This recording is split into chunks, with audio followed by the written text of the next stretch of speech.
Hello everybody, welcome back to Cattywampus Acres. It's Jason. We got some stuff to do. I'm going to try and finish this roof before it rains. It's looking just a touch gloomy today. I also want to get raspberries planted in the berry row behind me, so let's get into it. Morning, Cattywampus crew. I'm Lauren, here with me this morning. Jason just got off what is normally a 12-hour shift. He works 5:30 to 5:30, or did work 5:30 to 5:30 because last night was his last morning watch shift and he's gonna go to days. Woohoo! Got my coffee. Gonna do some chores. There you go, Ollie boy. Hi, old lady. Hi. How old lady Laura's doing this morning? Oh, Milo, you're back from the woods. Welcome. What have you been doing? What have you been doing? All right, we got to get these roof panels on. We did have the vet out today, which was good. And then Jolene's wanting to say hi. Do you want to say hi? You know what's funny is she's acting sweet. Any of you who watch our videos know that Jolene's not that sweet, but boy, she was putting it on for the vet today. It is breeding season, so we need to make sure that the new breeders that we got in the La Manchas are looking good. She said they look great. Boy, we are truly blessed to have an amazing vet in our area. She's been checking our animals out for the last couple of years, and she's very, very, very good vet. Well, let's go ahead and get going on this roof. And as you would have expected, I already hit my head on one of these things. I'm gonna have to figure something out or deal with it. Stinky boys! Miyagi boy! That sounds great!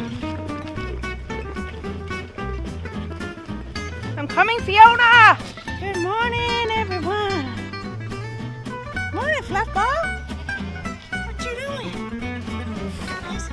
Fiona, do we need another donkey? Yes! Yes, we do! You, boyfriend, smell terrible. All right, let me get into it. All right, I'm not exactly sure why, but whenever I put roof panels on, because I've put a lot on, I can probably show you here.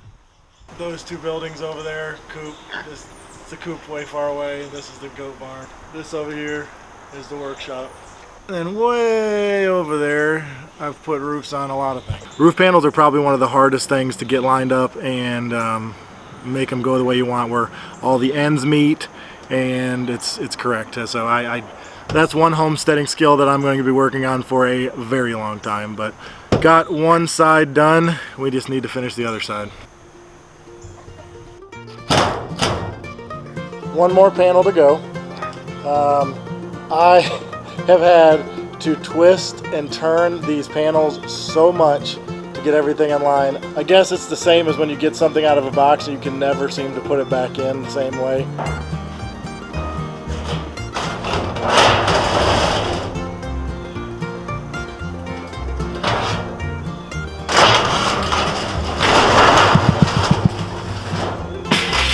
My draft. Still works good. I recommend Ryobi.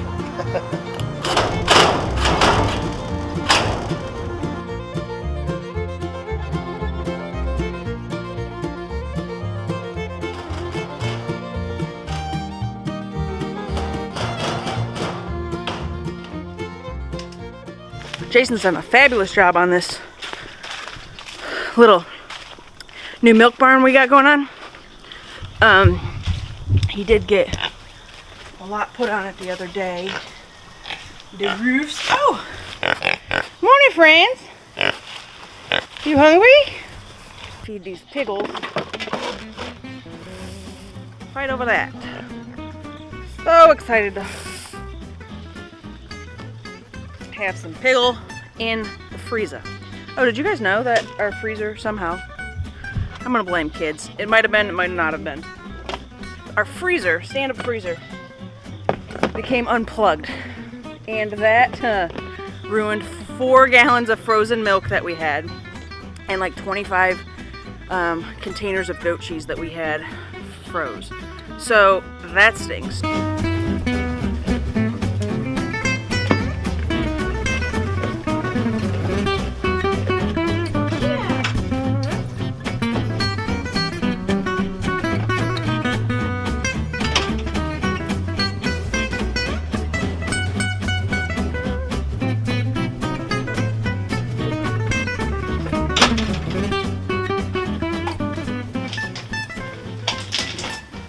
So I'm still going through all the stuff that my friend Cindy gave us in the greenhouse. And so I'm like finding like the coolest stuff. Like this, we usually just make it out of like a tree limb and a string. But it's a planting set. So it's got the 2 stakes and then the rope so you can plant a row straight. A couple moisture meters and a pH meter. There's even a timer because she gave us this whole bag of drip irrigation.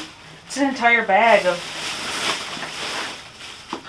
hoses and spigots and different things. I mean, yeah, I'm excited to have all that. Let me go show you what I did the other day. All those plants that we got at Growers Outlet starts, well, put most of them in the ground. And I was amazed how terrible they were to get out of the stinking, as you can see, I lost my patience with that one.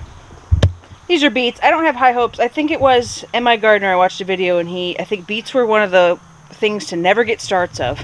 But we'll give it a try. We got our leaf lettuce in here.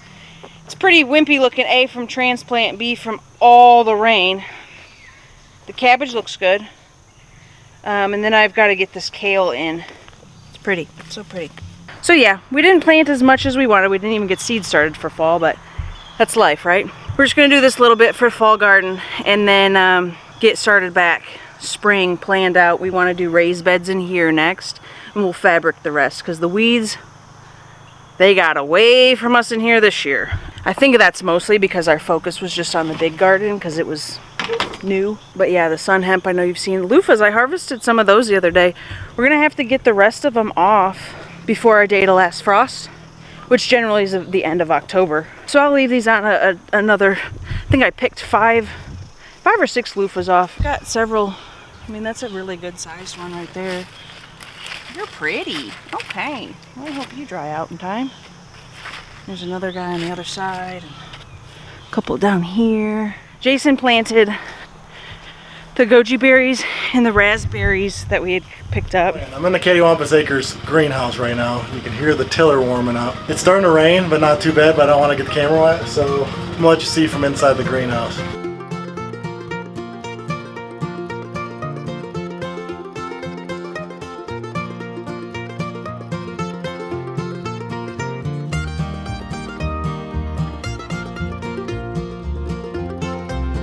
Okay, that's done for now, and let me explain what I did. Without getting soaking wet, my camera getting soaking wet, I planted them in this row that's all berries, and I trimmed, since they were old cane, they call it.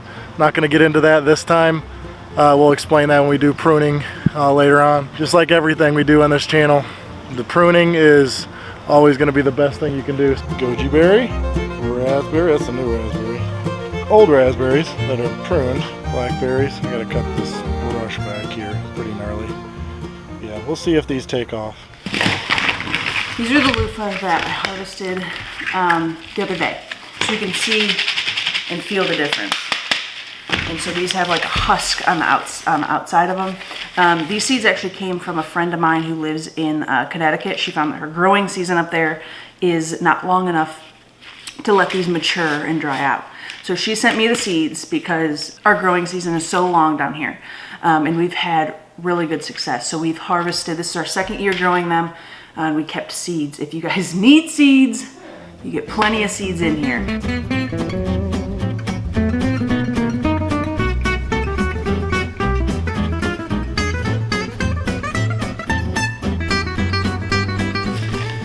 So this is what it looks like when it's husked. So now there's all these seeds inside there. So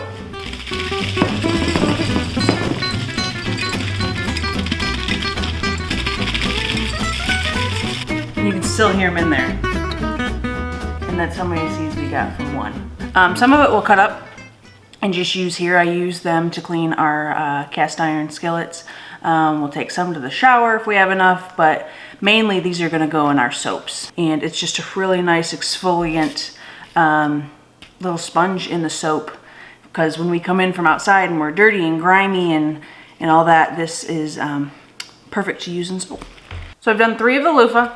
This is what we got. Some of them you'll see some spots. I'll just soak these in like a bleach water or some hydrogen peroxide. This one looks great, actually. This one's the best one. Do I look like Jason?